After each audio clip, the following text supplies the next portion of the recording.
could say that she feared anyone on that floor.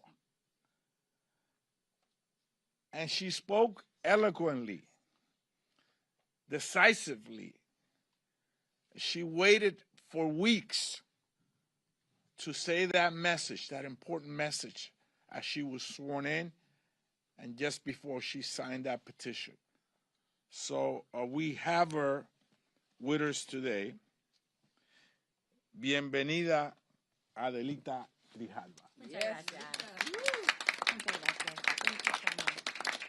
Thank you all. Thank you to the Congressional Hispanic Caucus for organizing this. Thank you for all of you for standing by me during the last 50 days.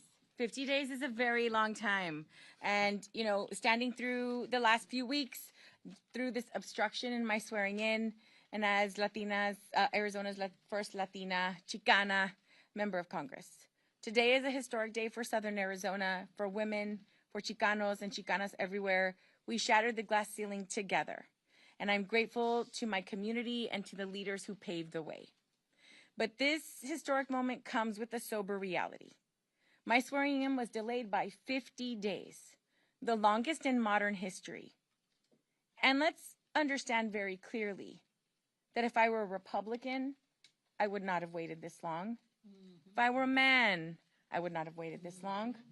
We all know that the rules are always different for women of color and people of color. And we have to fight against that.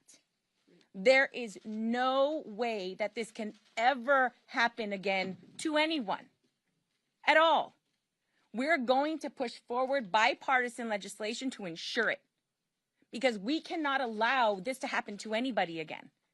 For one individual to be able to silence 800,000 people, it's unconscionable. It's grosero. It's just not okay. And so, you know, this representation is so important. It's important to me as the daughter of Congressman Grijalva, who served our community for 50 years total, 22 years in Congress. People in our community know what it's like to depend on a Grijalva. And for us to not have that representation was painful. But worse, and adding insult to injury, is when Speaker Johnson would placate and make misogynistic comments about what I should and should not be doing. They all know better than I do. If you don't have a budget, you can't do anything. And that's the situation that I've been in for the last 50 days. And so Speaker Johnson purposefully obstructed my swearing in by canceling vote after vote. And the Epstein files discharge petition sat one signature short. With my signing, we move one step closer to the truth that they will try to deny, but that survivors deserve their day of justice, and the American people demand it. We also stand on the eve of another vote that shows how little Republicans understand working families. They've already passed a bill stripping health insurance from more than 15 million people.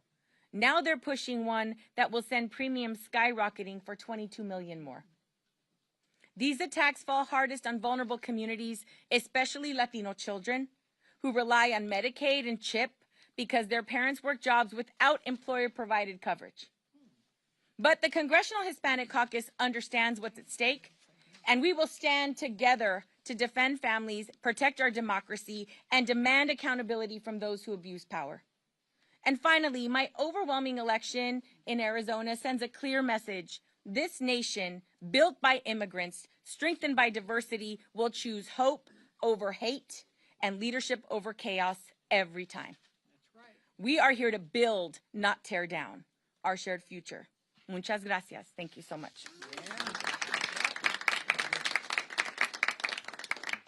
Preguntas, questions? Yes?